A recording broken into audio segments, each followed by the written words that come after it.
Pagkatapos ng isang kasal na puno ng pagtataksil, ginulat ng isang ina ang buong pamilya ng dating asawa nang tuluyan niyang putulin ang lahat ng pinansyal na suporta. Mula roon, sunod-sunod ang bangayan, pag-aagawan sa anak, banta sa ari-arian, at masasamang planong pilitin siyang bumagsak muli. Ngunit sapat ba ang tapang at kabutihang loob niya para muling isulat ang kapalaran ng sarili niyang buhay? 5 taon. 5 taon na puno ng pag-ibig, pag-aaruga at mga pangarap. Ito ang araw ng kanilang ika-5 anibersaryo bilang mag-asawa. Maingat na inilapag ni Jasmine Reyes ang 2 mamahaling pinggan sa ibabaw ng kanilang hapagkainan. Nakahain na ang paborito ni Marco, ang kanyang espesyal na kaldereta na may keso. Kumikinang ang mga kubyerto sa ilalim ng mainit na ilaw ng kanilang chandelier, katabi ng 2 kopita ng alak at isang bote ng red wine. Ang bawat sulok ng kanilang bahay ay sumisigaw ng perpeksyon, ng isang buhay na pinaghirapan at inalagaan. Ngunit sa likod ng perpektong ayos na yon, may isang pusong unti-unting binibiyak ng pagdududa. Isang pilit na ngiti ang gumuhit sa mga labi ni Jasmine habang pinagmamasdan ang kanyang obra. Ilang linggo na niyang nararamdaman ang panlalamig ni Marco. Ang dating matatamis na halik ay naging mabilis na dampi na lamang sa pisngi. Ang mahahabang kwentuhan bago matulog ay napalitan na ng mahimbing na hilik mula sa isang likod na nakatalikod sa kanya. Baka pagod lang sa trabaho, bulong niya sa sarili, isang kasinungalingang paulit-ulit niyang sinasabi para bigyan ng lunas ang kumikirot na dibdib. Sinulyapan niya ang orasan. 8:00 na ng gabi. Dapat ay kanina pa umuwi si Marco. Muli, isang pamilyar na kirot ang kanyang naramdaman.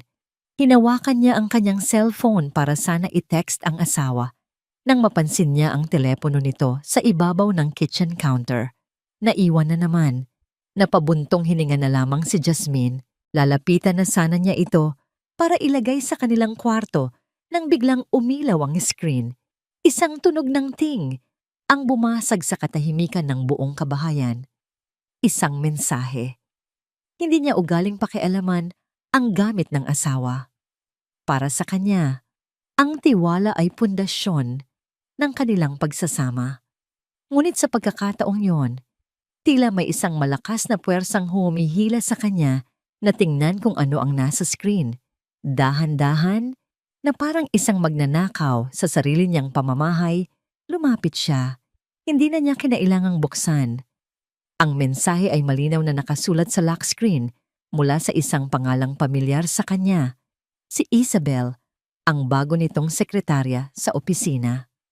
Mahal, kailan mo sasabihin kay Jasmine ang tungkol sa atin at sa baby? Ang mga salita ay tila mga punyal na sabay-sabay tumusok sa kanyang puso. Ang hangin sa kanyang baga ay biglang naubos.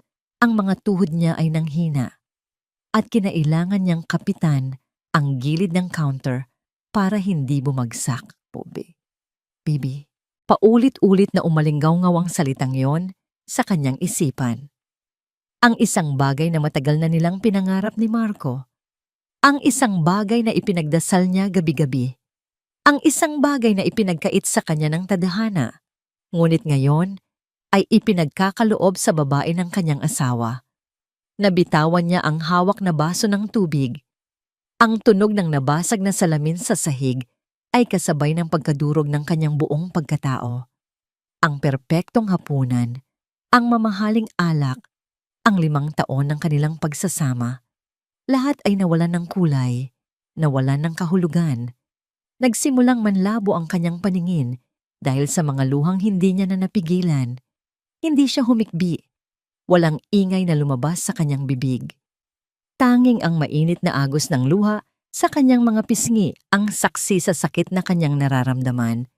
Ilang minuto siyang nakatayo roon, nakatulala sa kawalan. Hawak-hawak ang telepono ni Marco. Ang bawat alaala ng kanilang masasayang araw ay bumabalik na parang isang pelikula. Ang kanilang kasal, ang kanilang unang bahay, ang mga pangakong binitiwan sa ilalim ng kalangitan. Lahat ng yon ngayon ay isa na lamang malaking kasinungalingan. Maya-maya pa, narinig niya ang tunog ng sasakyan ni Marco na pumarada sa garahe. Ang pagpihit ng susi sa pinto. Ang pagbukas nito, pumasok si Marco na tila walang anumang nangyari. Bitbit ang kanyang briefcase. "Jazz, I'm home. Sorry, traffic." Sabi nito sa pagod na boses, hindi man lang nag-abalang tumingin sa kanya. Hindi sumagot si Jasmine, na natili siyang nakatayo, nakatalikod, habang pinupunasan ang kanyang mga luha. Huminga siya ng malalim, pinipilit na buuin ang sarili mula sa pagkawasak. "Jazz, may problema ba?" Tanong ni Marco. Ngayon ay napansin na ang katahimikan at ang basag na salamin sa sahig. Dahan-dahan, humarap si Jasmine. Ang mga mata niya ay namumugto, ngunit walang bahid ng pagmamakaawa. Sa halip, merong isang malamig na determinasyon na ngayon lang nakita ni Marco sa kabuuan ng kanilang pagsasama. Walang salitang lumabas sa kanyang bibig. Itinaas lamang niya ang kamay, ipinakita ang teleponong hawak niya, kung saan nakatatak pa rin ang mensahe ng kataksilan. Nakita ni Marco ang screen. Ang kulay sa kanyang muka ay biglang nawala. Napalitan ng pagkabigla at pagkatuliro. Ibinaling niya ang tingin mula sa telepono patungo sa mga mata ni Jasmine, mga matang puno ng sakit, ng mga tanong na hindi na kailangan pang bigkasin. Sandaling namayani ang katahimikan, isang katahimikang mas mabigat pa sa anumang sigaw. Tanging ang mahinang pagtulo ng alak mula sa nabasag na kopita sa sahig ang maririnig. "Jazz." Nagsimulang magsalita si Marco. Ang kanyang boses ay garalgal at puno ng pagkataranta. "Hayaan mo akong magpaliwanag." Ngunit pinutol siya ni Jasmine.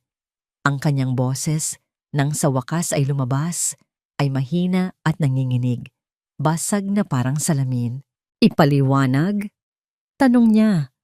Isang mapait na tawa ang kumawala sa kanyang lalamunan. "Ano ang ipapaliwanag mo, Marco? Na ang sekretarya mo ay tinatawag kang mahal? O ang parte kung saan sinabi niyang may baby?" Ang bawat salita ay parang asido na sumusunog sa dila ni Jasmine. Ang sakit ay napakabigat, napakatindi, na halos hindi na niya makilala ang sariling boses. "Pakiusap, Marco. Sabihin mo sa akin na hindi totoo to." Pagmamakaawa niya, ang huling hibla ng pag-asa ay pilit na kumakapit. Sabihin mong nagkamali lang siya ng text, na hindi ikaw ang tinutukoy niya. Nag-iwas ng tingin si Marco. Hindi niya kayang salubungin ang mga mata ng asawa. Ang kanyang pananahimik ay isang malinaw na pag-amin, isang kumpirmasyong bumasag sa natitirang piraso ng puso ni Jasmine. "Bakit?" Bulong ni Jasmine. Ang mga luha ay muling bumalong at walang tigil ng umagos. 5 taon, Marco. Binigay ko sa iyo ang lahat. Minahal kita nang higit pa sa sarili ko. Saan ako nagkulang? Sa halip na sagutin ang tanong, isang malalim na buntong hininga ang pinakawalan ni Marco. Tiningnan niya ang magarbong hapunan na inihanda ni Jasmine. Tiningnan niya ang kabuuan ng kanilang perpektong bahay. At sa huli, tiningnan niya si Jasmine. Ang kanyang muka ay hindi na nagpapakita ng pagsisisi, kundi ng isang malamig na pagod. Ang pagbabago sa kanyang ekspresyon ay mas masakit pa kaysa sa katotohanan ng kanyang kataksilan. Ang init ng pagmamahal na dati niyang nakikita sa mga mata nito ay ganap ng naglaho. Sa wakas, nagsalita siya. Ang kanyang boses ay walang emosyon, patag at malayo. "Mabuti na rin at nalaman mo." Natigilan si Jasmine. Ang mga salitang yon ay sampal na mas matindi pa sa anumang pisikal na sakit. Isang sampal na gumising sa kanya mula sa isang panaginip na matagal na palang naging isang bangungot. At pagkatapos, idinugtong ni Marco ang mga salitang tuluyang pumatay sa lahat ng natitirang pag-asa sa puso ni Jasmine. Ang mga salitang wawasak sa kanyang mundo at magiging simula ng kanyang pinakamahabang gabi. "Pagod na ako, Jasmine. Ang mga salitang "pagod na ako, Jasmine" ay tila isang malupit na sumpang umalingaw-ngaw sa isipan ni Jasmine sa loob ng sumunod na mga linggo. Bawat gabi, naririnig niya ito bago siya matulog. Bawat umaga, ito ang bumubulabog sa kanyang diwa. Hindi na siya umiiyak. Ang pighati ay napalitan ng isang manhid at malamig na pakiramdam na parang ang puso niya ay nabalutan ng yelo para pigilan itong muling madurog. Mabilis at walang kabuhay-buhay ang naging proseso ng kanilang paghihiwalay. Sa loob ng opisina ng abogado, pakiramdam ni Jasmine ay nanonood lamang siya ng isang pelikula tungkol sa buhay ng ibang tao. Nakaupo si Marco sa kabilang dulo ng lamesa, kasama ang sarili nitong abogado, at ni minsan ay hindi nag-abalang salubungin ang kanyang mga mata.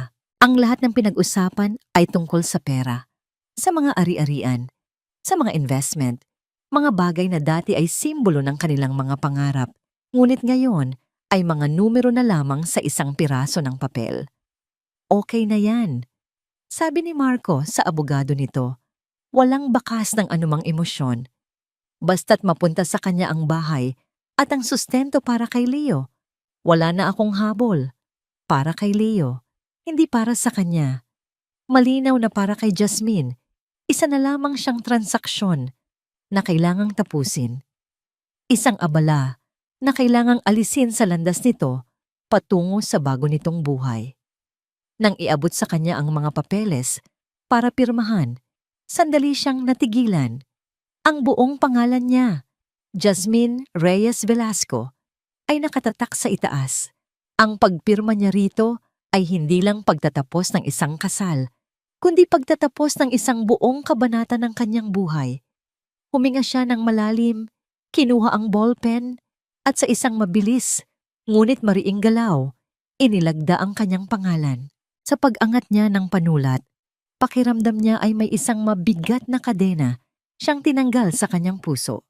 Paglabas nila ng gusali, naghiwalay sila ng landas na parang dalawang estranghero. Walang paalam, walang huling sulyap. Tapos na. Ngunit hindi pa pala. Kinagabihan, habang tinutulungan niya ang anak niyang si Leo sa kanyang takdang aralin, tumunog ang kanyang telepono. Isang numerong pamilyar na pamilyar sa kanya. Ang pangalang Cora Velasco ay lumitaw sa screen. Nagdalawang isip si Jasmine kung sasagutin ba ito. Ngunit naisip niya si Leo. Para sa kapakanan ng bata, kailangan niyang maging sibilisado. "Hello, tita," sagot niya. Pilit pinapanatili ang formalidad. "Jasmine," ang boses sa kabilang linya ay malamig at may awtoridad. "Pumunta ka rito sa bahay bukas ng hapon. Mag-uusap tayo. Kailangan nating ayusin ang mga bagay-bagay bilang isang pamilya." "Tita, wala na po tayong dapat pag-usapan. Tapos na ang lahat." Mahinahon niyang sagot.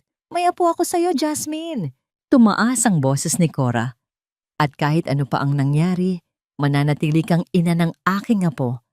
Kaya kung iniisip mo ang kapakanan ni Leo, darating ka."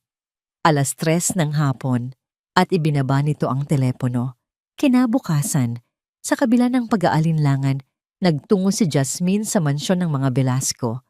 Ang bahay na dati niyang itinuring na pangalawang tahanan ay tila naging isang dayuhang lugar. Ang bawat muebles, bawat litratong nakasabit sa dingding, ay sumisigaw ng mga alaalang ngayon ay nilason na ng kataksilan. Naabutan niya silang lahat sa sala. Si Cora, nakaupo sa paborito nitong silya na parang isang reyna sa kanyang trono. At sa tabi nito, si Marco, nakayuko at hindi makatingin ng diretso. Ang kapaligiran ay mabigat, puno ng tensyon na halos hinihiwa ng kutsilyo. "Mabutit dumating ka," simula ni Cora. Ang kanyang boses ay walang bahid ng anumang init. "Nandito tayo para pag-usapan ang kinabukasan ng pamilya." "Anong pamilya po ang tinutukoy ninyo?" Hindi napigilan ni Jasmine na itanong. Isang matalim na tingin ang ipinukol sa kanya ni Cora. "Huwag kang bastos, Jasmine. Ang pamilyang ito ang nagbigay sa iyo ng marangyang buhay. Ang pamilyang ito ang nagbigay sa iyo ng apelyido. At ang pamilya rin pong ito ang sumira sa buhay ko. Ganti ni Jasmine. Ang boses niya ay nagsisimula nang manginig sa pinipigilang galit. Tumawa si Cora, isang tawang mapanghamak. Ikaw ang sumira sa sarili mo. 5 taon, Jasmine. 5 taon kaming naghintay. Ngunit ano ang ibinigay mo sa amin? Isang lalaki. Hindi mo man lang kami nabigyan ng isang tagapagmanang babae na magdadala ng pangalan ng mga Velasco sa susunod na henerasyon. Natigilan si Jasmine. Hindi siya makapaniwala sa kanyang naririnig. Ang usapan ay napunta sa kasarian ng kanyang anak. At ngayon, pagpapatuloy ni Cora, ang kanyang mga salita ay tila mga latigong humahagupit sa pagkatao ni Jasmine. Huwag kang magmalinis. Dahil sa pagkukulang mo, napilitan ng anak ko na humanap sa iba nang hindi mo kayang ibigay. Tumigil na kayo, tita. Pakiusap ni Jasmine. Ang kahihiyan at galit ay naghahalo sa kanyang dibdib. Ngunit hindi pa tapos si Cora. Tumingin ito sa kanya mula ulo hanggang paa na may pagkasuklam. Si Isabel, kahit ano pa siya, ay may maibibigay sa pamilyang ito. Magbibigay siya ng bagong dugo sa mga Velasco. Isang bagay na hindi mo nagawa. Ang dugo mo, walang kwenta. Ang huling mga salita ay tumatak sa isipan ni Jasmine na parang isang markang bakal. Tiningnan niya si Marco, naghahanap ng kahit katiting na pagtatanggol. Ngunit wala. Nanatili itong tahimik, nakatingin sa sahig, isang duwag na anino sa ilalim ng kanyang ina. Sa sandaling iyon, ang natitirang pagmamahal ni Jasmine para kay Marco ay ganap na naglaho na palitan ng sukdulang pagkamuhi. Tumayo si Jasmine, nanginginig ang buong katawan. Tapos na po ba kayo? Tanong niya. Ang boses ay malamig na parang yelo, ngunit bago pa siya makatalikod, may inilapag si Cora sa lamesa. Isang puting sobre. Hindi pa, sabi ni Cora. Ang kanyang tono ay bumalik sa pagiging kalmado at kalkulado. Iyan ang listahan ng aming buwan ng gastusin. Ang bayad sa kuryente, tubig, internet, ang sweldo ng mga katulong, ang allowance namin ni Marco. Inaasahan kong ipagpapatuloy mo ang pagbabayad sa lahat ng yan. Konsiderasyon na lang para sa 5 taon na tinuring ka naming pamilya. Hindi makapagsalita si Jasmine. Kinuha niya ang sobre, nanginginig ang kamay. Binuksan niya ito at nakita ang isang listahan, nakatype at detalyado, ng lahat ng luho na gusto nilang ipagpatuloy na matamasa gamit ang kanyang pera. Ang kahihiyan ay biglang napalitan ng isang nag-aalab na galit. Isang galit na hindi niya pa naramdaman sa buong buhay niya. Tumingin siya kay Cora, pagkatapos ay kay Marco. Walang pagsisisi sa kanilang mga mukha. Tanging kasakiman at isang nakakasukang pakiramdam ng karapatan. Hindi na siya nagsalita. Mahigpit na hinawakan ng papel. Tumalikod siya at naglakad palabas ng mansyon. Bawat hakbang ay papalayo sa kasinungalingan at papalapit sa isang desisyong babago sa kanilang lahat. Ang pagmamaneho pawi mula sa mansyon ng mga Velasco ay malabo sa isipan ni Jasmine. Ang tanging nararamdaman niya ay ang bigat ng sobre sa kanyang bag at ang init ng galit na kumakalat sa kanyang buong sistema. Ang mga salita ni Cora Velasco, walang kwentang dugo, ay paulit-ulit na tumatatak sa kanyang utak. Isang permanenteng mantsa na hindi na mabubura. Pagpasok niya sa bago nilang apartment, isang maliit ngunit malinis na espasyo sa isang simpleng kondominium. Naabutan niya si Leo na naglalaro sa sahig. Masayang pinapatunog ang mga laruang kotse nito. Ang inosenteng tawa ng kanyang anak, ang tanging bagay na pumigil sa kanya mula sa tuluyang pagguho. Mommy, you're home. Masayang bati ni Leo. Tumakbo ito para yakapin ang kanyang mga binti. Yumuko si Jasmine at niyakap ng mahigpit ang anak. Isinubsob ang kanyang muka sa malambot na buhok nito. Sa amoy pa lang ni Leo, sa init ng munting katawan nito, Humugot siya ng lakas. Para sa batang ito, kailangan niyang maging matatag. Para sa kanya, lalaban siya. Matapos niyang patulugin si Leo, naupo si Jasmine sa maliit nilang sala. Inilabas niya ang sobre at muling binasa ang listahan. Bawat item ay parang isang sampal sa kanyang mukha. Monthly dues for golf club, 20,000 Cora Velasco's personal shopping allowance, 50,000 Marco Velasco's car maintenance and gas, 30,000. Ang listahan ay mahaba, puno ng mga luho, at walang katuturang gastusin na sa loob ng 5 taon ay walang tanong-tanong niyang binayaran mula sa sarili niyang ipon at sa kinikita ng kanyang maliit na online business. Akala niya, iyon ang tungkulin ng isang mabuting asawa at manugang. Akala niya, iyon ay pagpapakita ng pagmamahal. Ngayon, nakita niya ito sa tunay nitong anyo. Isang obligasyong hindi naman sa kanya. Isang responsibilidad na ipinataw sa kanya dahil sa kanyang pagiging sunod-sunuran. Tumayo siya at sinimulang ayusin ang iilang kahon na hindi pa niya nabubuksan. Sa isang kahon, nakita niya ang isang lumang photo album. Sa unang pahina, naroon ang litrato nila ni Marco noong bago pa lang sila. Magkahawak ang kamay, ang mga ngiti ay abot tenga, ang mga matay kumikinang sa mga pangarap. Isinara niya ito ng marahan. Ang Jasmine sa litratong yon ay patay na. Pinatay ng kataksilan, pinatay ng kasakiman. Sa ilalim ng album, nakita niya ang isang maliit na kahon. Binuksan niya ito at nakita ang isang mamahaling relos, ang regalo niya kay Marco noong kanilang unang anibersaryo. Hindi niya ito nakitang sinuot ni minsan. Ang palusot nito, masyadong maganda, baka magasgasan lang. Ngayon, alam na niya ang totoo. Para kay Marco, isa lamang siyang bagay na maganda, ngunit hindi sapat na mahalaga. Buong gabi siyang hindi nakatulog. Nakaupo siya sa dilim, hawak ang isang tasa ng lumamig ng kape, habang ang isipan niya ay naglalakbay. Mula sa pagiging isang babaeng puno ng pag-asa, naging isa siyang asawang handang magsakripisyo. At ngayon, isa siyang ina na kailangang protektahan ang kanyang anak at ang kanyang sarili. Naging malinaw sa kanya ang lahat. Ang pamilya Velasco ay hindi pamilya. Sila ay mga parasito. At sa loob ng 5 taon, payapa siyang nagpagamit, nagpakain, nagpaubos. Ang tingin nila sa kanya ay hindi tao, kundi isang investment, isang makina ng pera na inaasahan nilang patuloy na gagana kahit nawasak na ang puso at kaluluwa.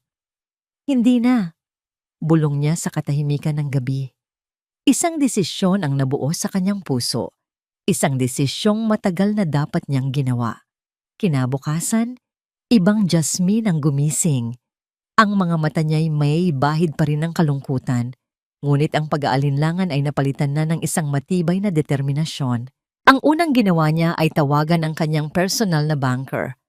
"Good morning, Agnes. This is Jasmine Reyes." Simula niya, ang kanyang boses ay kalmado at may awtoridad. "I would like to request for the immediate cancellation of all supplementary credit cards under my account. Yes, all of them. Effective today." Pagkatapos noon, tinawagan niya ang kanyang abogado. "Attorney, I have a decision," sabi niya, diretsahan at walang paligoy-ligoy. "I want to freeze all joint accounts and assets shared with Marco Velasco, pending final court settlement. And I want to officially inform them that all forms of financial support to the Velasco family, outside of what is legally mandated for my son, will cease immediately." "Are you sure about this, Jasmine?" tanong ng abogado. "This will be a declaration of war." "I am sure," sagot ni Jasmine. Ang kanyang boses ay hindi natitinag. "The war started long ago. It's time I started fighting back." Habang papalubog ang araw, nakaupo si Jasmine sa tabi ni Leo. Tinutulungan ito sa pagkulay ng isang libro. Ang kanyang telepono ay tahimik. Ngunit alam niya, ito ang katahimikan bago ang isang malakas na bagyo. At hindi nga siya nagkamali. Nang mag-aalas 7 ng gabi, Ang kanyang telepono ay nagring na parang isang sirena ng alarma. Ang pangalan ni Cora Velasco ay muling lumitaw. Huminga ng malalim si Jasmine bago niya ito sinagot at inilagay sa loudspeaker. Jasmine Reyes, anong kalokohan ito? Ang sigaw mula sa kabilang linya ay napakalakas na, kahit si Leo ay napatingin. Good evening, tita. Mahinahong sagot ni Jasmine. Anong good evening? Tinanggihan ang credit card ko sa grocery. Tinawagan ko ang bangko at sinabing, kinansela mo lahat. Anong karapatan mong gawin ito? May usapan tayo. Wala po tayong usapan, Tita Cora. Kalmadong tugon ni Jasmine, habang hinahaplos ang buhok ni Leo para pakalmahin ito. Ang ibinigay ninyo ay isang listahan ng mga demands. At ako, bilang isang pribadong mamamayan na wala ng legal na kaugnayan sa inyo, ay may karapatang tumanggi. Sinisira mo ang pamilya namin. Pinapahiya mo kami. Patuloy na sigaw ni Cora. Sa puntong yon, isang bagay sa loob ni Jasmine ang pumutok. Ang lahat ng sakit, lahat ng kahihiyan, lahat ng galit ay nagsama-sama sa isang malinaw at matatag na tinig. The family you're talking about destroyed me first. Sabi niya, ang bawat salita ay may bigat. This is not your family anymore. This is not your money. This is my life. And starting today, I am taking it back. Bago pa makasagot si Cora, pinindot na ni Jasmine ang pulang end call button. Ibinaba niya ang telepono sa mesa. Isang malalim na katahimikan ang bumalot sa kanilang apartment. Tumingin siya kay Leo na nakatitig sa kanya nang may pag-aalala. Ngumiti si Jasmine, isang tunay na ngiti sa unang pagkakataon sa loob ng maraming linggo. It's okay, anak, sabi niya sa malambing na boses. Everything's going to be okay now. Sa gabing iyon, sa unang pagkakataon, mula nang gumuho ang kanyang mundo, nakatulog si Jasmine ng mahimbing.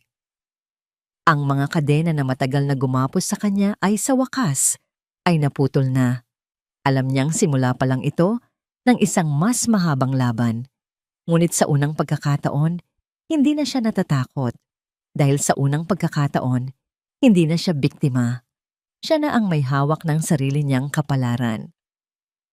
Ang naging resulta ng pagputol ni Jasmine sa suportang pinansyal ay mas mabilis at mas malala pa sa kanyang inaasahan. Ang katahimikan sa sumunod na araw ay hindi tanda ng pagsuko, kundi isang paghahanda para sa isang ganap na digmaan. Makalipas ang 2 araw, habang abala si Jasmine sa pag-aasikaso ng mga order para sa kanyang online business, isang tawag mula sa kanyang abogado ang gumimbal sa kanyang mundo. Jasmine, I have bad news, sabi ni Attorney Diaz sa seryosong tono. The Velascos have filed a lawsuit against you. Nabitawan ni Jasmine ang hawak niyang ballpen. Lawsuit? Para saan? They are suing you for moral and financial damages. Paliwanag ng abogado. Ayon sa kanila, ang biglaan mong pagputol ng suporta ay nagdulot sa kanila ng matinding stress, kahihiyan, at pagkalugi. They are demanding a re-evaluation of your marital assets, claiming na may mga hidden investments ka na hindi mo idineklara noong divorce. Hindi makapaniwala si Jasmine. That's absurd! Wala akong tinatago. At anong damages? Sila ang sumira sa akin. I know, Jasmine. This is a classic harassment tactic. Gusto ka nilang takutin? Gusto nilang pilitin kang ibalik ang suporta. Sagot ni Attorney Diaz. But there's more. At ito ang mas mabigat. Huminga ng malalim ang abogado. They are also petitioning for temporary custody of your son, Leo. Sa puntong yun, parang binuhusan ng nagyayelong tubig si Jasmine. Ang lahat ng lakas na kanyang inipon ay biglang naglaho. Si Leo, ang kanyang anak. Ang tanging bagay na hindi niya kayang isugal. On what grounds? Nanginginig niyang tanong. They are claiming you are emotionally unstable and financially irresponsible after the divorce. Gagamitin nila ang pagputol mo ng suporta bilang ebidensya na hindi ka nag-iisip ng tama at inuuna mo ang galit kaysa sa kapakanan ng pamilya. Ang mundo ni Jasmine ay umikot. Ang mga Velasco ay hindi lang mga buwitri na nag-aabang sa yaman. Sila ay mga demonyong handang gawin ang lahat, kahit gamitin pa ang isang inosenteng bata para lang makuha ang kanilang gusto. Ang digmaan ay hindi na lang sa korte. Lumabas ito sa publiko. Nagsimula sa mga text message mula sa mga dati niyang kaibigan sa alta sosyedad. Jazz, totoo ba? You kicked them out of their own house daw. OMG, I heard you left Marco with nothing. Grabe ka naman. Pagkatapos ay sumunod ang mga tawag, mga kamag-anak ng mga Velasco na tumatawag para sumbatan siya, para tawagin siyang walang utang na loob, isang manggagamit na pagkatapos makuha ang apelido ay tinalikuran na ang pamilya. Ang pinakamasakit ay nang may nag-send sa kanya ng link sa isang online gossip blog. Ang headline, Socialite ex-wife, bigo sa pag-ibig, naghiganti sa dating pamilya. Ang artikulo ay puno ng mga kasinungalingan, na siya daw ang may third party, na siya ay isang asawang pabaya, at ang pagputol niya ng tulong ay dahil sa sobrang selos kay Isabel na nagdadalang tao. Para siyang sinasaksak ng paulit-ulit. Ang kanyang pangalan, ang kanyang pagkatao, ay dinudungisan sa harap ng buong mundo. Gusto niyang sumigaw, gusto niyang ipagtanggol ang sarili, pero alam niyang lalo lang lalaki ang gulo. Ang tunay na takot ay dumating isang hapon habang sinusundo niya si Leo mula sa eskwelahan. Mula sa malayo, natanaw niya ang isang pamilyar na figura na nakatayo malapit sa gate ng paaralan. Si Cora Velasco. Nakasuot ito ng itim na bestida at malalaking sunglasses, ngunit kahit nakatalikod ay kilalang-kilala ni Jasmine ang tindig nito. Agad na kumabog ng malakas ang kanyang dibdib. Nagmamadali niyang nilapitan si Leo na papalabas pa lang ng classroom. "Anak, let's go home quickly," sabi niya. Pilit nang ngumingiti para hindi makahalata ang bata. "But mommy, si Lola!" Masayang sabi ni Leo, itinuturo si Cora.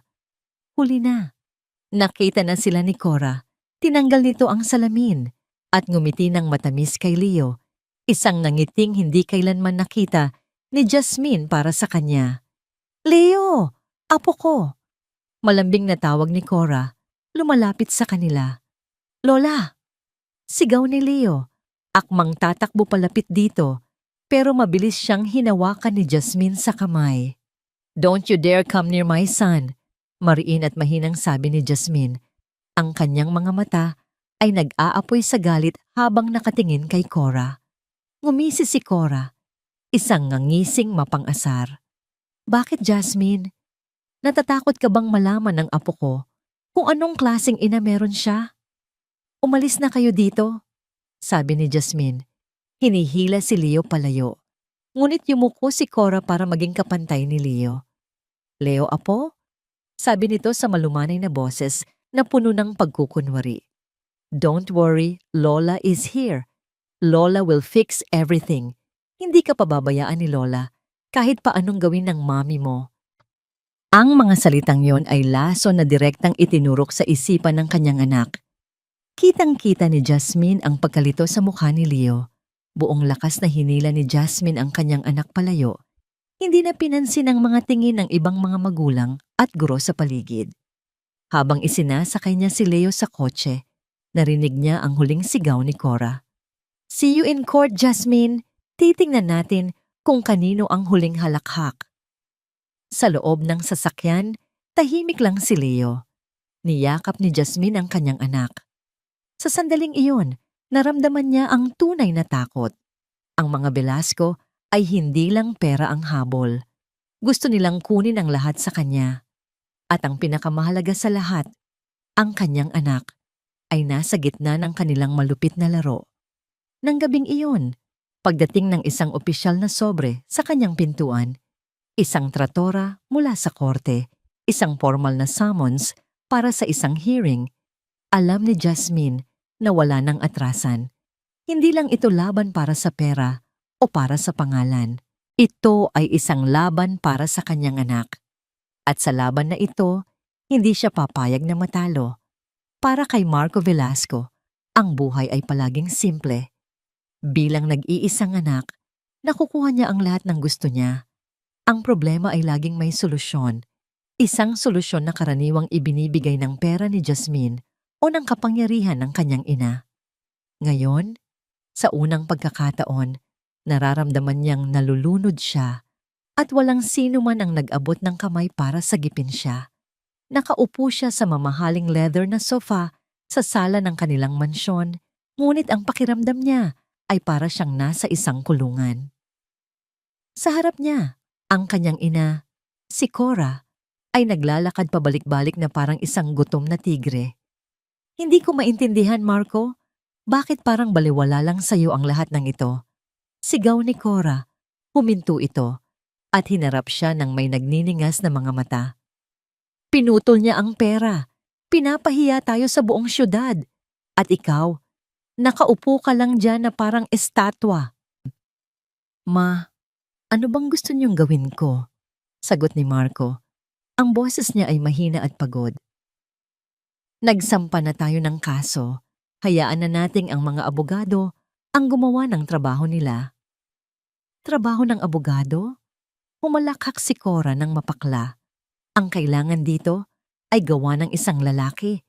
Kausapin mo siya. Pilitin mo. Gamitin mo si Leo. May karapatan ka sa batang yon. Ipakita mo sa kanya kung sino ang mas makapangyarihan. Itinuro siya nito sa dibdib. Wala kang bayag. Kung hindi ka kikilos, lahat ng pinaghirapan natin ay mawawala. Kunin mo ang para sa atin, Marco. Maging lalaki ka. Ang mga salita ng kanyang ina ay tumagos sa kanyang pagkatao. Ngunit sa halip na magbigay ng tapang, lalo lang siyang nakaramdam ng pagiging inutil. Paano siya lalaban kung sa simula pa lang ay alam niyang mali siya? Umalis siya ng bahay na yon para takasan ang sermon ng ina. Ngunit ang destinasyon niya ay isa na namang hawla. Ang condominium unit na nirerentahan niya para kay Isabel ay maganda at moderno. Ngunit ang hangin sa loob ay kasing bigat ng mansyon na abutan niyang umiiyak si Isabel habang nakahiga sa kama. Agad na kumunot ang noo ni Marco. Ito na naman. Anong problema? Tanong niya. Walang kabuhay-buhay. Marco, hindi ko na kaya. Humikbi ito. Lagi akong stress. Yung kaso ninyo, yung mga chismis. Paano kung may mangyari sa baby natin dahil sa stress? Kailangan natin ng security. Kailangan ko ng sarili nating lugar. Ayoko na dito sa nirerentahan lang. At yung kotse ko, kailan mo ibibigay? Paano ako pupunta sa check-up ko? Ang bawat salita ay parang isang dagok. Pera, bahay, kotse, obligasyon. Pakiramdam ni Marco ay sinasakal siya. Isabel, mag-usap tayo mamaya. Pagod ako. Sabi na lang niya, umaasang titigil na ito. Pagod ka? Biglang bumangon si Isabel, ang mga matay galit. Paano naman ako, Marco? Ako ang nagdadala ng anak mo. Ako ang nahihirapan dito. Kung hindi mo kayang ibigay ang buhay na ipinangako mo, sana hindi mo na lang ako pinasok sa gulong ito. Sa huli, para lang matapos ang usapan, gumawa na naman siya ng mga pangakong alam niyang hindi niya kayang tuparin. Sige na, aayusin ko. Magpahinga ka na. Nang makalabas siya ng gusali, sumakay siya sa kanyang kotse at doon lang napasigaw sa frustrasyon. Kinuha niya ang kanyang telepono. Sa isang iglap ng kahinaan, hinanap niya ang pangalan ni Jasmine sa kanyang mga kontak. Gusto niyang tumawag. Gusto niyang magmakaawa. Gusto niyang sabihin, tulungan mo ako. Ayusin mo to. Ngunit sa huli, hindi niya pinindot ang call button. Anong sasabihin niya? Matapos ang lahat ng ginawa niya, anong karapatan niyang humingi ng tulong? Ibinato niya ang telepono sa passenger seat at pinaandar ang kotse ng walang patutunguhan. Natagpuan niya ang sarili sa isang maliit at madilim na bar sa Quezon City. Umorder siya ng isang bote ng beer na sinundan pa ng isa at isa pa. Habang lumalalim ang gabi, Unti-unting lumilinaw sa lasingin niyang isipan ang laki ng kanyang pagkakamali. Mayroon siyang isang mabuting asawa, isang matalinong anak, isang tahimik na buhay. Ipinagpalit niya ang lahat ng yon para sa isang panandaliang aliw na ngayon ay naging isang permanenteng sakit ng ulo. Siya, si Marco Velasco, ang prinsepe ng kanilang pamilya, ay isa na palang taong walang silbi, walang direksyon, at walang pera. Mag-aalas 12 na ng gabi nang magpasya siyang umuwi. Lasing na siya at pag-ewang-gewang na naglakad pabalik sa unit ni Isabel. Pagbukas niya ng pinto, narinig niya itong may kausap sa telepono sa loob ng kwarto. Ang boses nito ay mahina, pabulong, na para bang may itinatago. Dahan-dahan siyang lumapit sa pintuan ng kwarto, hindi gumagawa ng ingay. O nga, okay lang ako. Narinig niyang sabi ni Isabel, "Huwag mo na akong alalahanin." Hindi niya alam at hinding-hindi niya pwedeng malaman. Isang sandaling katahimikan. Basta ang mahalaga, pagpapatuloy ni Isabel sa mas mahina pang boses, maniniwala siyang sa kanya ang bata. Ang mga salitang yon ay tumama kay Marco na parang isang kidlat. Ang alak sa kanyang sistema ay biglang naglaho, napalitan ng isang nakakakilabot na lamig. Nanigas siya sa kanyang kinatatayuan, habang ang mga salita ay paulit-ulit na naglalaro sa kanyang isipan. Basta ang mahalaga, maniniwala siyang sa kanya ang bata. Napatitig siya sa nakasaradong pinto at sa unang pagkakataon, isang bagong uri ng takot. Isang takot na mas malala pa sa galit ng kanyang ina o sa mga luha ni Isabel ang nagsimulang gumapang sa kanyang puso. Ang mga araw na lumipas ay puno ng pag-aalala para kay Jasmine. Ang banta ng pagkawala ni Leo ay parang isang madilim na ulap na nakabitin sa ibabaw ng kanyang ulo, handang bumuhos anumang oras. Ngunit sa gitna ng takot, mayroong isang bagong apoy na nag-aalab sa kanyang puso. Isang determinasyong hindi na muling magpatalo. Sa opisina ni Attorney Diaz, nakaupo si Jasmine habang inilalatag ng abogado ang mga dokumento sa ibabaw ng malaking lamesa. Ang bawat papel ay kumakatawan sa isang piraso ng puzzle na unti-unti nilang binubuo. "Jasmine, we hired a private investigator and a forensic accountant," simula ni Attorney Diaz. "And what we found is shocking, to say the least." Kinuha ng abogado ang isang folder. "This is the corporate profile of Velasco Holdings, their family company. On paper, it looks stable, but when you dig deeper..." Ibinuklat niya ito at itinuro ang mga numero. "The company has been operating at a net loss for the past 2 years. Halos wala na itong assets. It's practically a shell company. Paano?" Naguguluhang tanong ni Jasmine. "Ang alam ko, malakas ang negosyo nila. Laging sinasabi ni Tita Cora na may mga bago silang investments." "That's the thing," sabi ni Attorney Diaz, kumuha ng isa pang set ng mga dokumento. "These are records of their bank loans and property titles. Ang mansyon sa Quezon City, nakasangla sa bangko. Ang 2 luxury cars nila, naka-lease. Even their club shares are heavily mortgaged." Parang naninikip ang dibdib ni Jasmine habang nakatingin sa mga papel. Isang malaking kasinungalingan. Ang buong buhay na ipinagmamalaki ng mga Velasco ay isang malaking pagkukunwari. But where did they get the money for their lifestyle? For the trips, the shopping, the parties? Tanong ni Jasmine. Tumingin sa kanya ng diretso si Attorney Diaz. Ang kanyang mga mata ay puno ng pag-unawa at awa. "From you, Jasmine." Inilapag ng abogado ang huling folder. Sa loob nito ay ang mga bank statement ni Jasmine, ang mga record ng fund transfers na ginawa niya sa loob ng 5 taon. Lahat ng capital injections na hiningi nila sa'yo para daw sa bagong business ventures ay hindi napunta sa kumpanya, paliwanag ng abogado. Diretso ito sa kanilang mga personal na account. They were using your money, your hard-earned money, to fund their fantasy. Ikaw ang bumubuhay sa kanila, Jasmine. At nang putulin mo ang daloy ng pera, gumuho ang kanilang mundo. Sa sandaling iyon, isang alaala ang biglang pumasok sa isipan ni Jasmine. Isang Pasko, mga 3 taon na ang nakalipas. Magarbong Noche Buena sa bahay ng mga Velasco. Ipinagmalaki ni Cora sa kanilang mga bisita ang bago nilang investment. Isang prime lot daw sa Tagaytay. Salamat sa suporta ng aming napakabait na manugang, si Jasmine, sabi noon ni Cora, nakangiti habang nakaakbay sa kanya. She understands the importance of growing the family's wealth. Naalala pa ni Jasmine ang naramdaman niyang saya at pagmamalaki noon. Pakiramdam niya, parte talaga siya ng pamilya. Ngayon, ang alaalang iyon ay bumalik na parang isang sampal. Ang 5 million na inilipat niya sa account nila para sa investment na yon ay malamang na ginastos lang sa isang European tour na ginawa nila noong sumunod na buwan. Napahawak si Jasmine sa kanyang sentido. Hindi galit ang una niyang naramdaman, kundi isang malalim na pagkaunawa. Kaya pala ganun na lang ang kanilang desperasyon. Hindi lang ito tungkol sa kasakiman. Ito ay tungkol sa takot.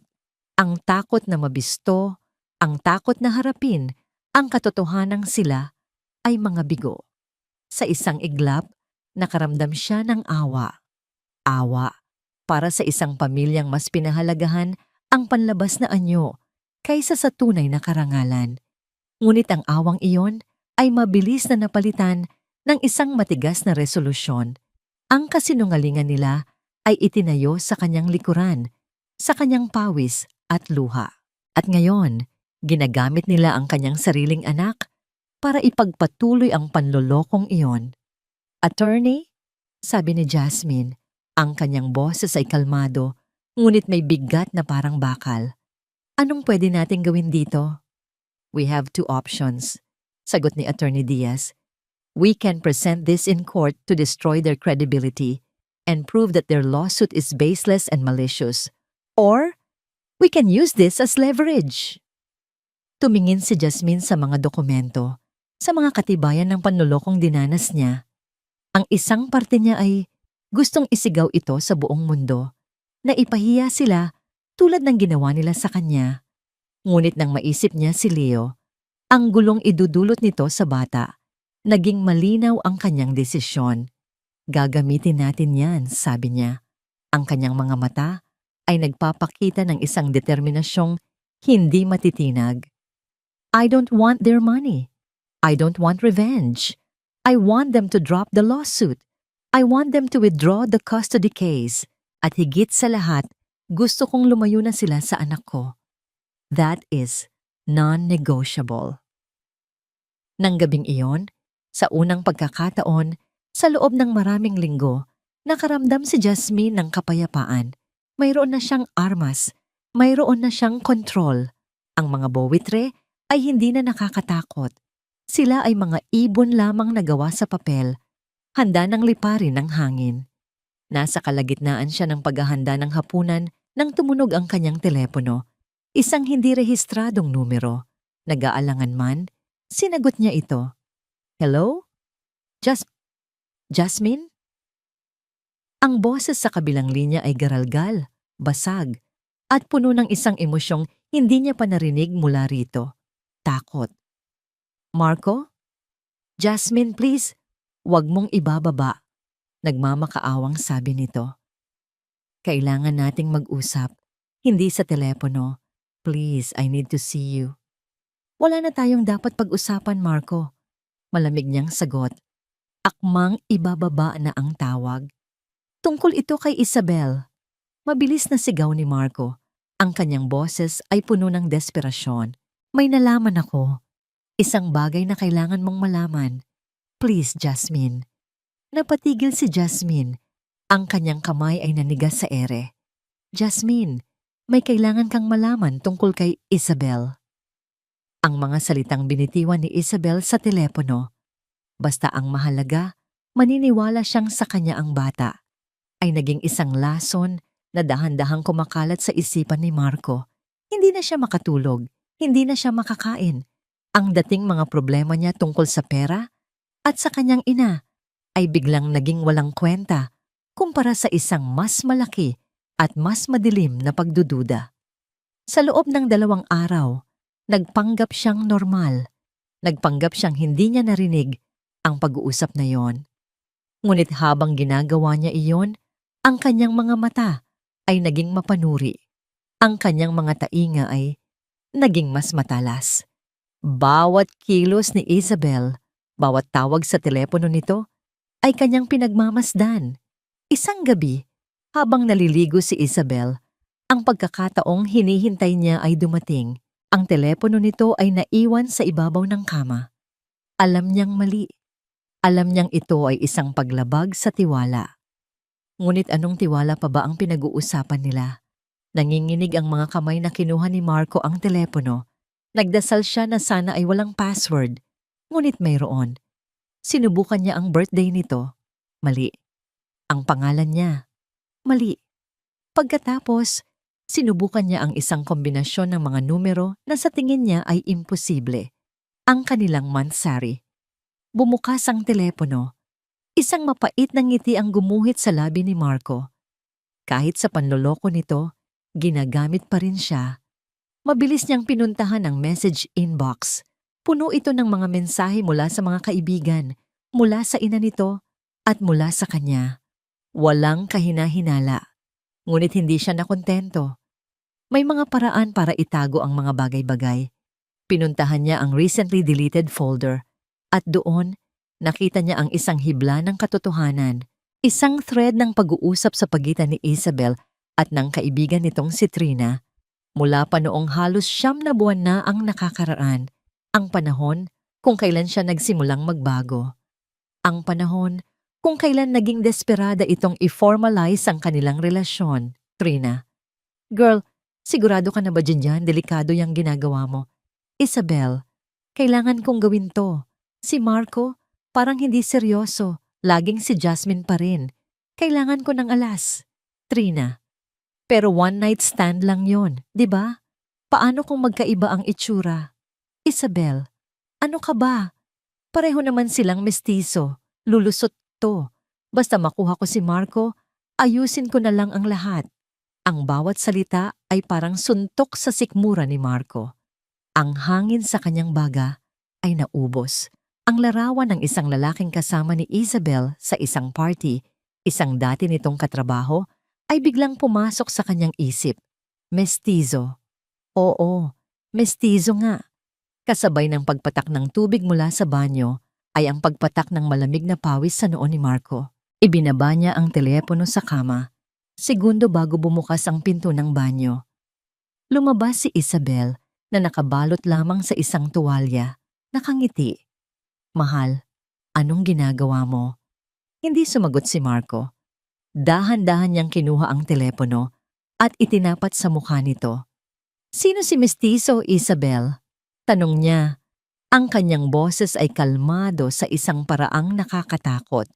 Ang nangiti sa mukha ni Isabel ay naglaho. Namutla ito. Anong sinasabi mo? Pinakialaman mo ang telepono ko? Sagutin mo ako. Sigaw ni Marco. Ang pinipigil niyang galit ay sa wakas sumabog. Kaninong anak yan, Isabel? Kanino? Nagsimulang umiyak si Isabel. Isang pamilyar na eksena. Ngunit sa pagkakataong ito, ang mga luha nito ay hindi na gumagana kay Marco.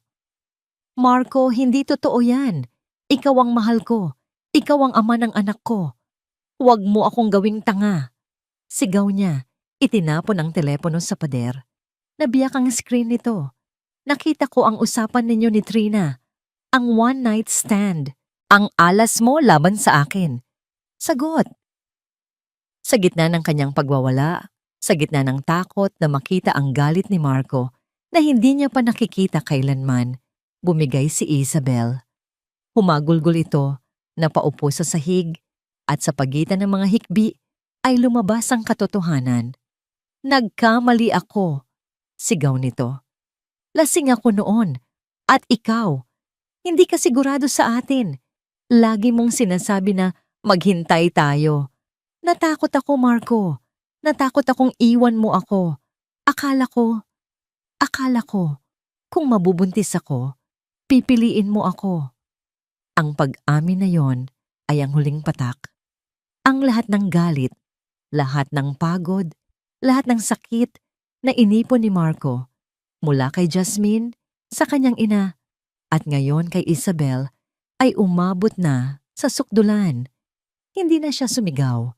Isang nakakabinging katahimikan ang bumalot sa kwarto. Tiningnan niya si Isabel na nakaluhod at umiiyak sa sahig. Hindi awa ang nakita niya, hindi galit, kundi pagkasuklam. Pagkasuklam sa babae at higit sa lahat, pagkasuklam sa sarili niya. Huminga siya ng malalim. Tapos na tayo, sabi niya.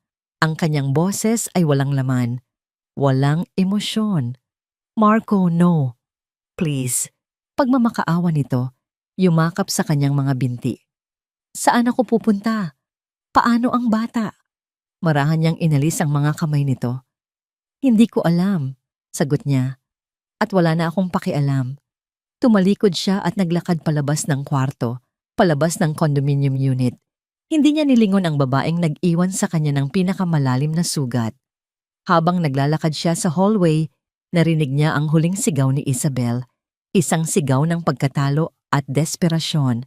Ngunit nagpatuloy lang siya sa paglalakad, papalayo sa isang kasinungalingang muntik ng sumira sa natitirang hibla ng kanyang pagkatao. Ang tunog ng pagsara ng pinto ay parang isang putok ng baril sa tainga ni Isabel. Sa isang iglap, ang kanyang perpektong mundo, ang mundong maingat niyang binuo sa pundasyon ng isang kasinungalingan, ay gumuho. Nakatulala siyang nakaupo sa sahig sa loob ng ilang minuto, hindi makagalaw. Babalik siya. Bulong niya sa sarili.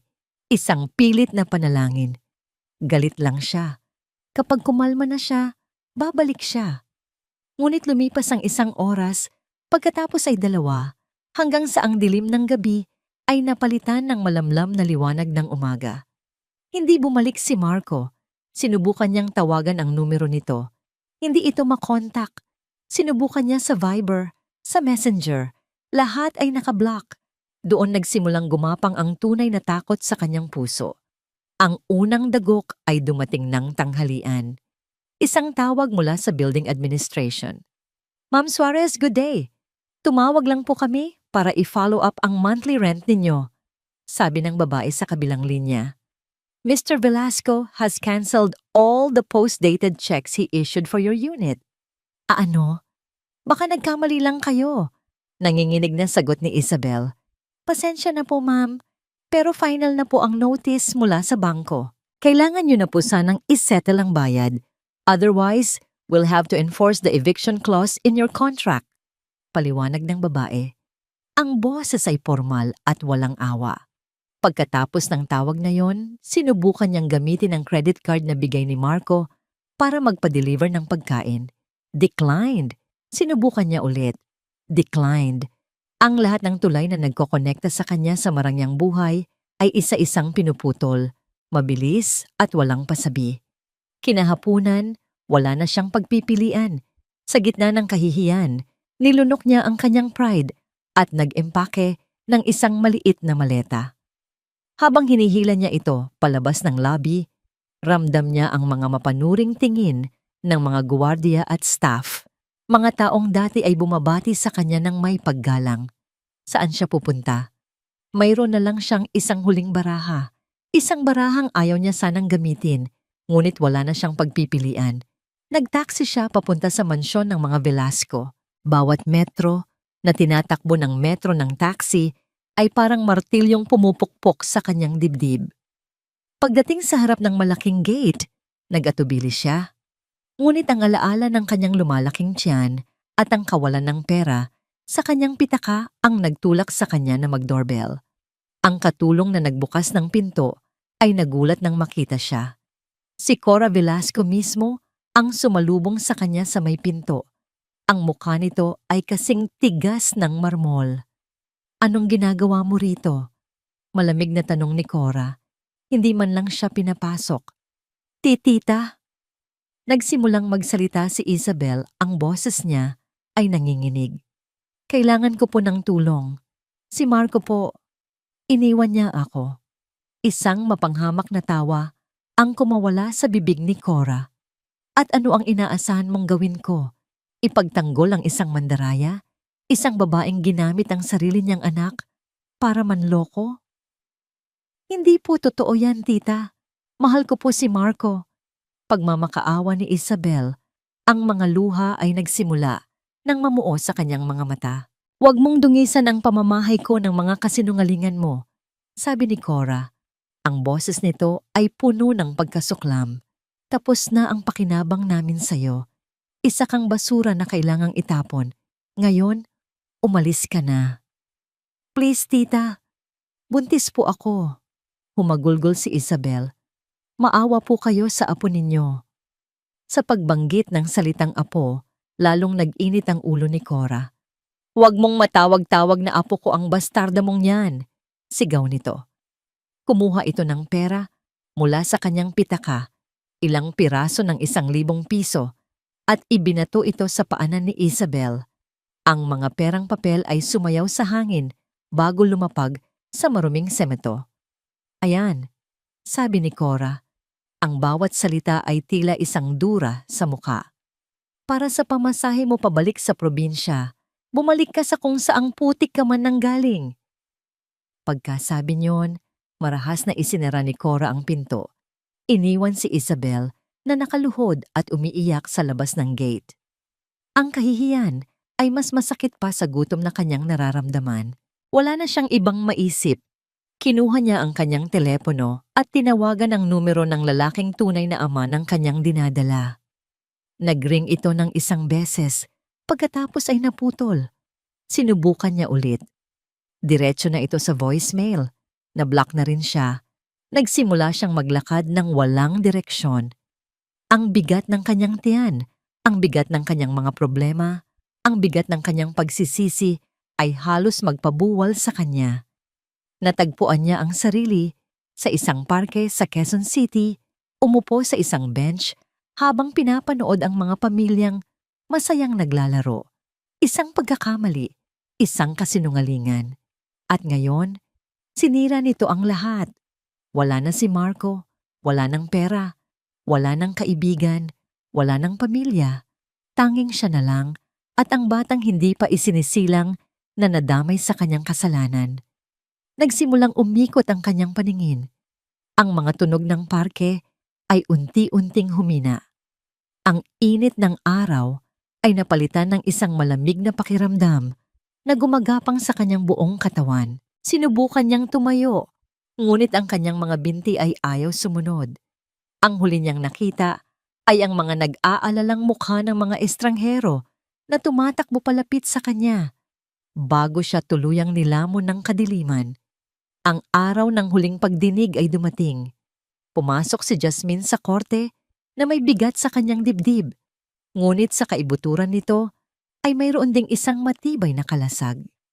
Ang mga dokumentong hawak ng kanyang abogado ay hindi lang mga papel. Ito ang katotohanan. Ang paghaharap ay mabilis at brutal. Sa sandaling sinubukan ng abogado ng mga Velasco na ipinta si Jasmine bilang isang mapaghiganti at pabayang asawa, inilabas ni Attorney Diaz ang kanilang mga alas. Isa-isang ipinresenta ang mga ebidensya. Ang mga bank statement na nagpapakita ng milyon-milyong pisong inilipat ni Jasmine sa mga Velasco, ang mga titulo ng ari-arian na nakasangla, ang katibayan ng pagkalugi ng kanilang kumpanya. Habang nagsasalita si Attorney Diaz, kitang-kita ni Jasmine ang pagbabago sa mukha ni Cora Velasco. Ang dating kumpiyansa ay napalitan ng pagkabigla, pagkatapos ay ng pamumutla. Ang maskara ng isang makapangyarihang matriarch ay unti-unting nalulusaw. Inilalantad ang isang desperadong babae na nasukol sa sarili nitong kasinungalingan. Hindi na kinailangan ang testimonya ni Marco tungkol kay Isabel. Ang ebidensyang pinansyal pa lamang ay sapat na para wasakin ang lahat ng kanilang argumento. Ang desisyon ng hukom ay mabilis at pinal. Ibinabasura ng korte ang lahat ng sakdal laban kay Ginang Jasmine Reyes dahil sa kawalan ng merito. Deklara ng hukom, ang kanyang boses ay umaalingaw-ngaw sa loob ng silid. Furthermore, the court finds this lawsuit to be malicious and intended to harass. The petition for temporary custody is likewise dismissed with prejudice. Tapos na. Isang malalim na hininga ang pinakawalan ni Jasmine. Isang hiningang tila 5 taon niyang pinigil. Napahawak siya sa braso ni Attorney Diaz na nakangiting tumingin sa kanya. "We did it, Jasmine," bulong ng abogado. "Congratulations! Malaya ka na."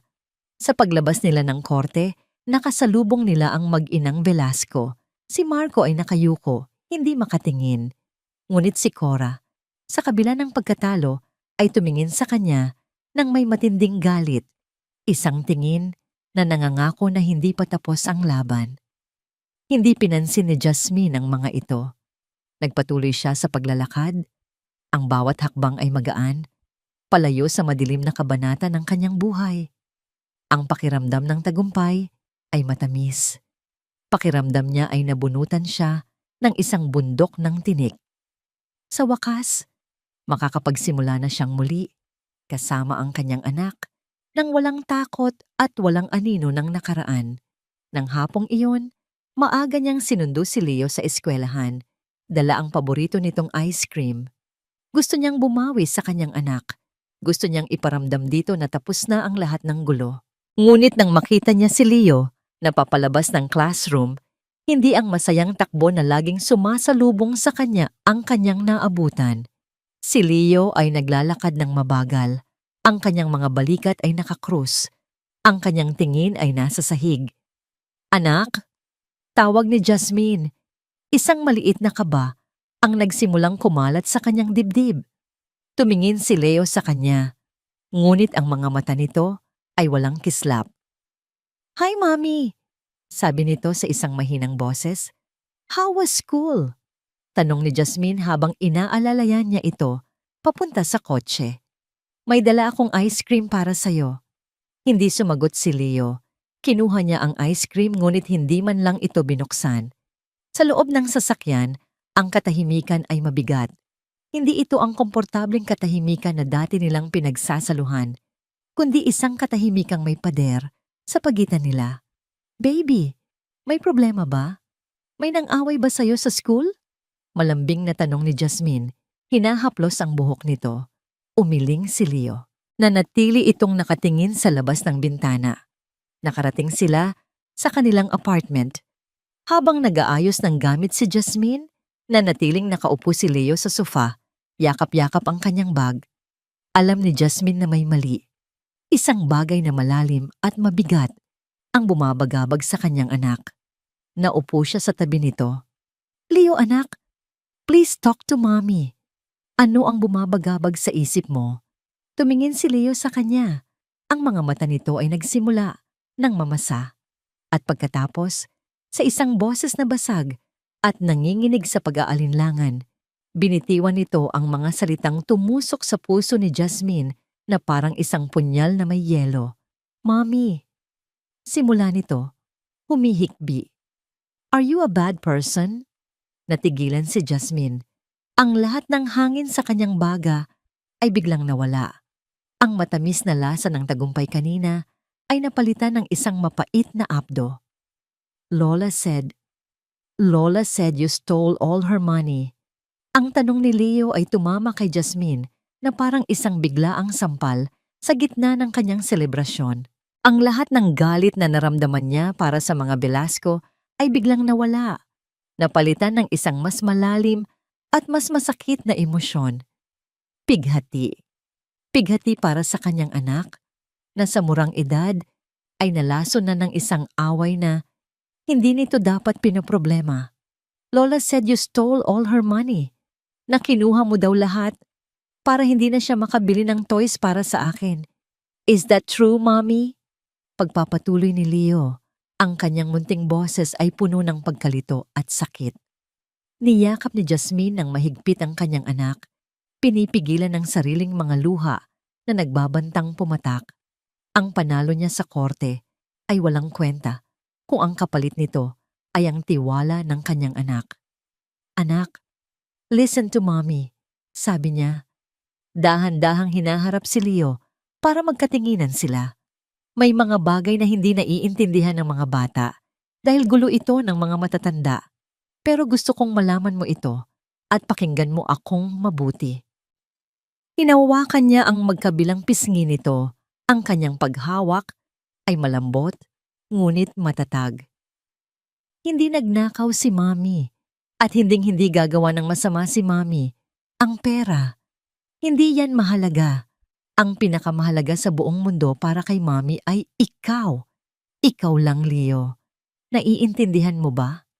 Tumango si Leo, kahit na ang pagkalito ay bakas pa rin sa mga mata nito. Dahan-dahang ipinaliwanag ni Jasmine sa mga salitang maiintindihan ng isang bata na mayroon lamang silang hindi pagkakaunawaan, na mahal pa rin siya ng kanyang lola. Ngunit sa ngayon, kailangan muna nilang dalawa na bumuo ng sarili nilang masayang mundo, malayo sa gulo. Nang gabing iyon, matapos niyang patulugin si Leo, naupo si Jasmine sa dilim. Ang tagumpay ay may kasamang pait. Nanalo siya sa batas, ngunit pakiramdam niya ay natalo siya sa puso ng kanyang anak. Naramdaman niya ang bigat ng pagiging isang solong ina, ang responsibilidad na protektahan ang isang inosenteng isipan mula sa lason ng mundo. Nasa kalagitnaan siya ng pag-iisip nang tumunog ang kanyang telepono. Isang kaibigan niyang nurse sa isang pampublikong ospital sa Quezon City ang tumatawag. "Jas, gising ka pa?" tanong ng kaibigan niya. "Oo, bakit? May problema ba?" "Wala naman. Medyo weird lang kasi tong nangyari. May dinala kasing babae dito kanina na himatay daw sa parke. Buntis, walang dalang ID, walang kasama. Tinanong namin kung sino ang pwedeng tawagan, pero ayaw niyang magsalita. Ang weird lang kasi, ang ganda ng suot niya. Parang hindi bagay dito sa public ward." "Bakit mo naman ako tinawagan?" nagtatakang tanong ni Jasmine. "Ewan ko. Bigla lang kitang naisip. Alam mo na, baka sakaling may alam ka sa mga ganitong sitwasyon." Ang pangalan daw niya ay Isabel Suarez. Ang pangalan ay tumama kay Jasmine na parang kulog. Sandali siyang hindi nakapagsalita. Ang hawak na telepono ay nanlamig sa kanyang kamay. Isabel, sa isang pampublikong ospital, mag-isa, ang babaeng sumira sa kanyang pamilya, ang dahilan ng lahat ng kanyang sakit, ngayon ay nasa isang kalagayang kahabag-habag. "Jas, andyan ka pa?" tanong ng kaibigan niya. "Oo, sige. Salamat sa info. Matututulog na ako." Mabilis na sagot ni Jasmine kahit alam niyang malabong dalawin siya ng antok. Pagkababa ng telepono, naglakad siya pabalik-balik sa kanyang sala. Ang isipan niya ay isang malaking gulo. Isang parte niya ang nagsasabi, buti nga sa kanya. Karma. Ito na ang ganti ng langit para sa lahat ng sakit na idinulot niya. Naalala niya ang mensahe sa telepono, ang mga mapanghamak na salita ni Cora, ang bawat gabing umiiyak siya sa unan. Nararapat lang kay Isabel ang lahat ng ito. Ito ang kabayaran. Ngunit sa gitna ng nag-aalab na damdamin, isang imahe ang pumasok sa kanyang isip. Ang malungkot at nalilitong mukha ng kanyang anak na si Leo. Ang lason na itinanim ni Cora sa isipan ni Leo ay ang parehong lason na sasalubong sa batang dinadala ni Isabel paglabas nito sa mundo. Isang sanggol. Isang batang walang kasalanan na madadamay sa gulo ng mga matatanda. Kinaumagahan, pagkahatid niya kay Leo sa eskwela, natagpuan niya ang sarili na nagmamaneho hindi papunta sa kanyang opisina. Hindi niya alam kung bakit, ngunit ang manibela ay kusanang lumiko. Ang mga gulong ng sasakyan ay tila may sariling isip na nagtungo sa direksyon ng ospital. Pumasok siya sa ospital.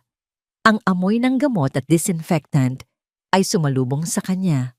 Tinanong niya ang pangalan ni Isabel Suarez sa nurse station at itinuro siya sa isang common ward Isang mahabang silid na puno ng mga pasyenteng magkakatabi.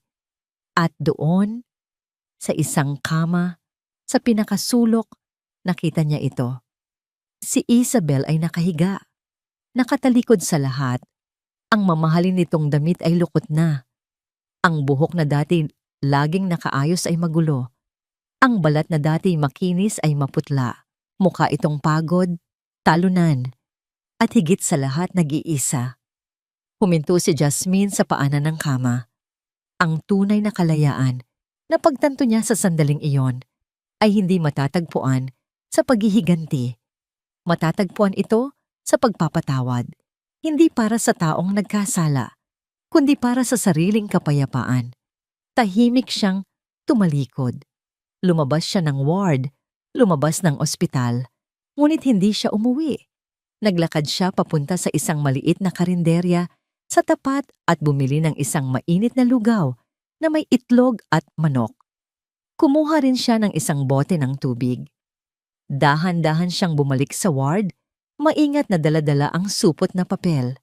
Inilapag niya ito sa maliit na lamesa sa tabi ng kama ni Isabel. Ang mainit na singaw mula sa lugaw ay nagbigay ng kaunting init sa malamig na hangin ng silid. Kukunin na sana niya ang kanyang bag para tahimik na umalis nang marinig niya ang isang mahina at garalgal na hikbi. Napatigil si Jasmine. Dahan-dahang gumalaw si Isabel sa kama. Iminumulat ang mga mata. Ang unang nakita nito ay ang puting kisame ng ospital.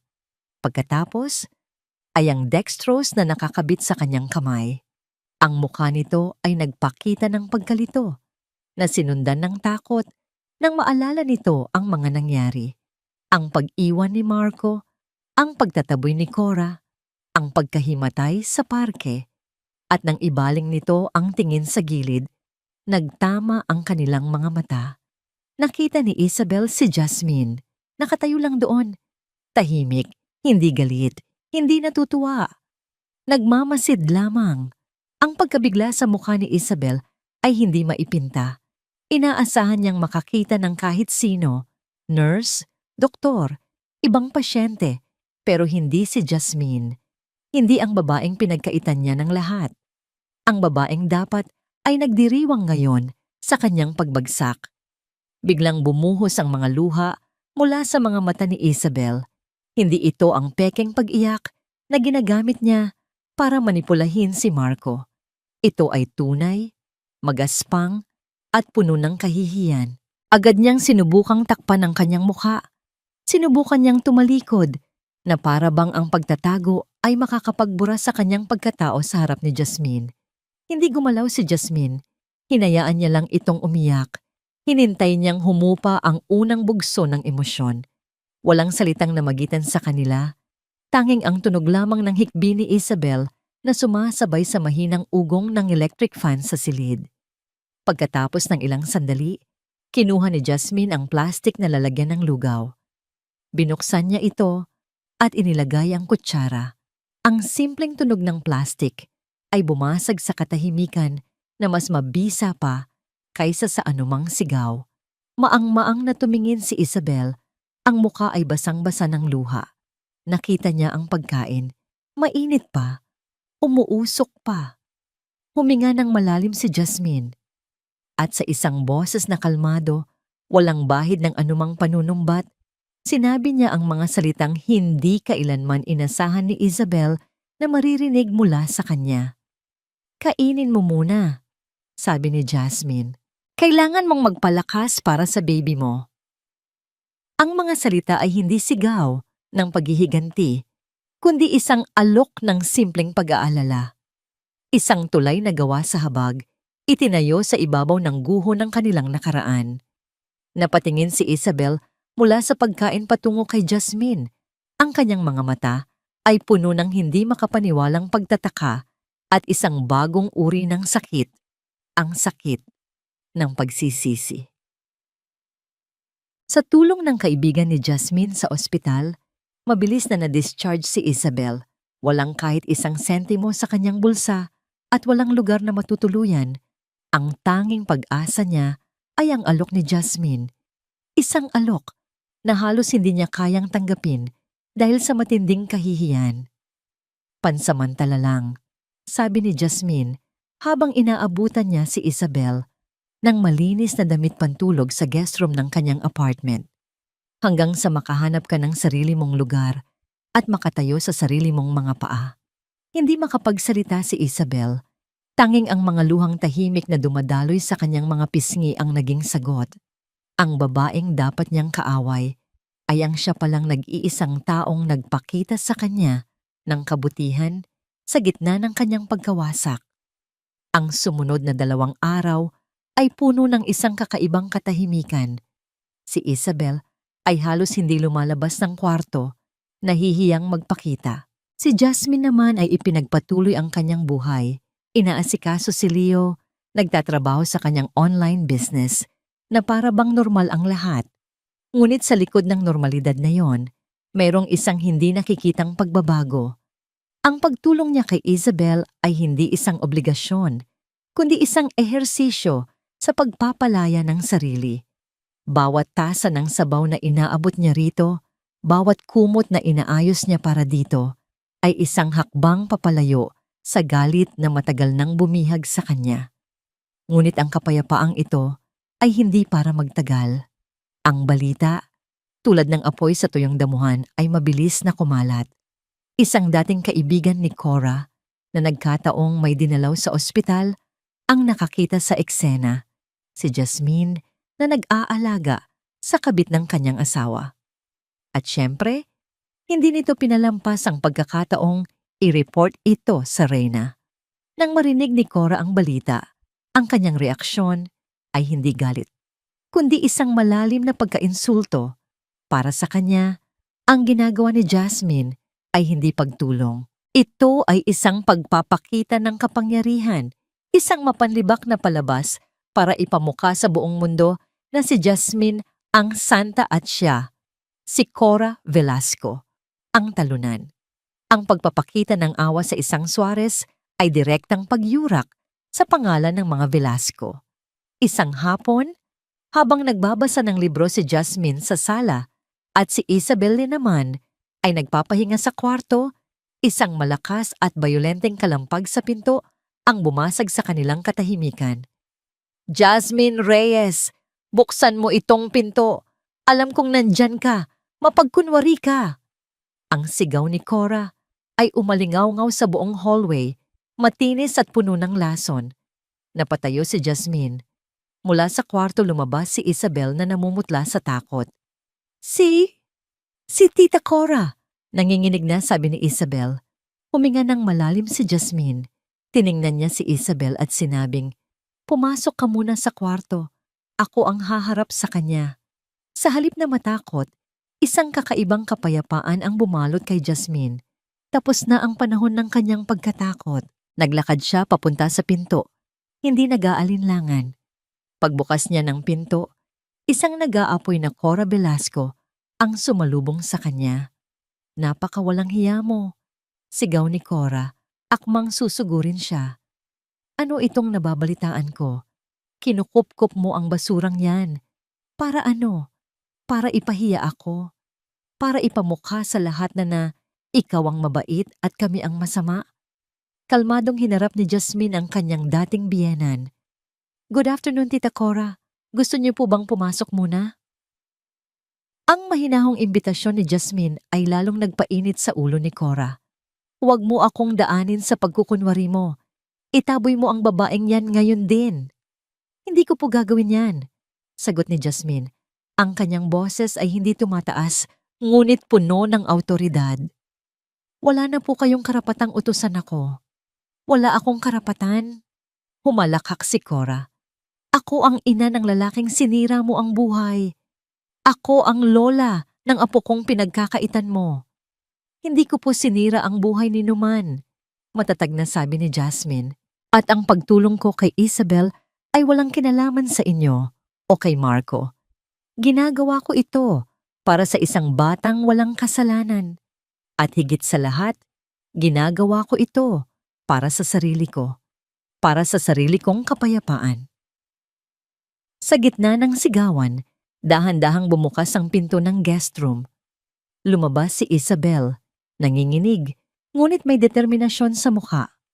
"Tita, ako na lang po ang kausapin ninyo," sabi nito. "Huwag niyo na pong idamay si Jasmine. Nagpapasalamat po ako sa kanya at humihingi po ako ng tawad sa inyo sa lahat ng nagawa ko." Ang eksena, si Jasmine na kalmadong nakatayo at si Isabel na nagsusumamo ay tila isang dula na lalong nagpasiklab sa galit ni Cora. Ngunit bago pa siya makasigaw muli, isang boses ang pumutol sa kanilang lahat. "Ma, tama na yan." Lumingon silang lahat. Nakatayo sa dulo ng hallway si Marco. Mukha siyang pagod, mas payat, at mas matanda ng 10 taon.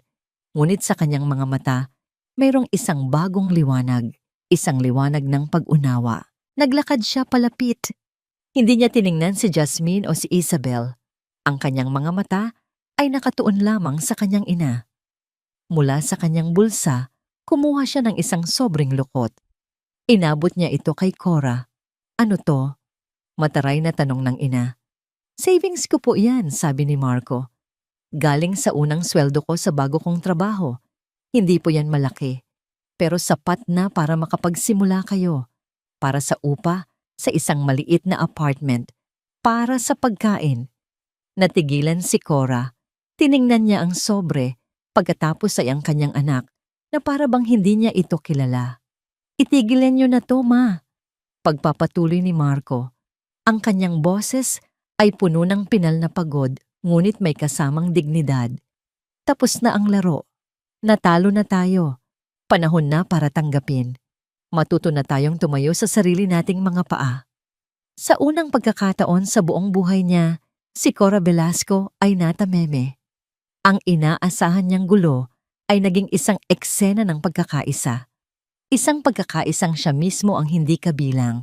Nakita niya ang lakas sa katahimikan ni Jasmine, ang pagsisisi sa mga mata ni Isabel, at ang biglaang pagtindig ng kanyang sariling anak laban sa kanya. Wala na siyang armas, wala nang masabi. Nanginginig ang mga kamay na hinawakan niya ang sobre. Hindi na siya muling tumingin sa kanila. Walang salitang namutawi. Marahan siyang tumalikod at naglakad palayo. Bawat hakbang ay mabigat. Ang anino ng isang reynang nawalan ng korona at kaharian. Lumipas ang 6 na buwan. Ang marahas na bagyong dumaan sa buhay ni Jasmine Reyes ay tuluyan ng humupa, nag-iwan ng isang kalmadong karagatan at isang mas maliwanag na kalangitan.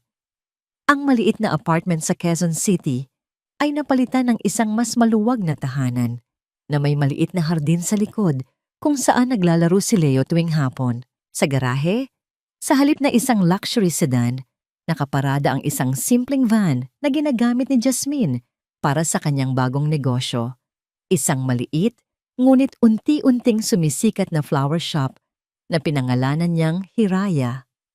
Isang salitang nangangahulugang bunga ng pangarap at pag-asa. Isang Sabado ng umaga, abala si Jasmine sa pag-aayos ng mga puting rosas para sa isang wedding order. Ang bango ng mga bulaklak ay humahalo sa amoy ng kape at sa masayang tawanan ni Leo na naglalaro ng kanyang mga robot sa isang sulok ng shop. Ito na ang kanyang bagong mundo. Simple, payapa, at tunay na sa kanya. Tumunog ang kanyang telepono. Isang mensahe mula sa isang pamilyar na pangalan. "Isabel." "Jas, heto na siya. Salamat sa lahat." Kasama ng mensahe ay isang litrato. Isang maliit na sanggol na babae, mahimbing na natutulog, balot sa isang pink na kumot.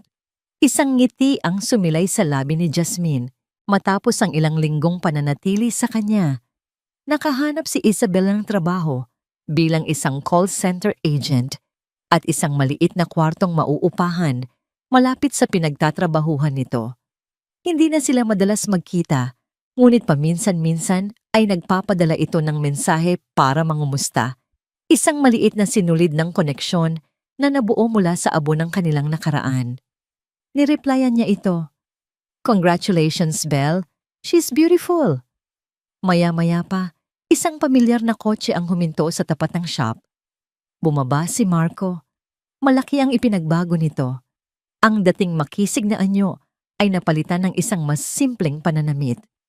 Ang kayabangan sa kanyang mga mata ay napalitan ng isang malalim na pagpapakumbaba. "Hi!" Bati niya, bahagyang nahihiya. "Ready na ba si Champ?" "Daddy!" Masayang sigaw ni Leo. Tumakbo ito palapit at yumakap sa binti ng ama. Tuwing Sabado ay araw ng kanilang pagkikita. Walang pilitan, walang utos ng korte. Isang simpleng kasunduan sa pagitan ng 2 taong natutong maging magulang ng hiwalay. "Eto na pala ang sustento para kay Leo," sabi ni Marco. Inaabot ang isang sobre. "Pasensya na, hindi pa rin kalakihan. Medyo mahirap pa ang buhay." "Marco, okay lang," sagot ni Jasmine. Isang tunay na ngiti ang nasa kanyang mga labi. Ang mahalaga, nandito ka para sa kanya. Tiningnan ni Marco ang paligid ng flower shop, ang mga bulaklak, ang simpleng ayos. "Masaya ka na?" "No?" tanong nito. Hindi bilang isang dating asawa, kundi bilang isang taong nakikita ang kaligayahan ng iba. "Sobra," sagot ni Jasmine. At sa pagkakataong yon, alam niyang totoo ang bawat letra ng salitang yon. Natagpuan ko ang sarili ko. Nagpaalam na sila. Habang pinapanood ni Jasmine ang kanyang anak na masayang kumakaway mula sa bintana ng kotse ng ama nito, walang bahid ng kirot o galit sa kanyang puso. Tanging kapayapaan. Naiwan siyang mag-isa sa shop. Kumuha siya ng isang tasa ng kape at naupo sa isang maliit na upuan sa labas, kung saan tanaw niya ang paglubog ng araw. Naalala niya ang babaeng minsan ay umiyak sa sahig ng kanyang kusina. Ang babaeng minsan ay hinarap ang pang-iinsulto ng isang buong pamilya. Ang babaeng minsan ay naniwalang ang halaga niya ay nakabase sa pagmamahal ng ibang tao. Ang babaeng yon ay malayo na. Ang pagpapatawad pala na pagtanto niya ay hindi isang regalo na ibinibigay mo sa iba. Ito ay isang regalong ibinibigay mo sa iyong sarili.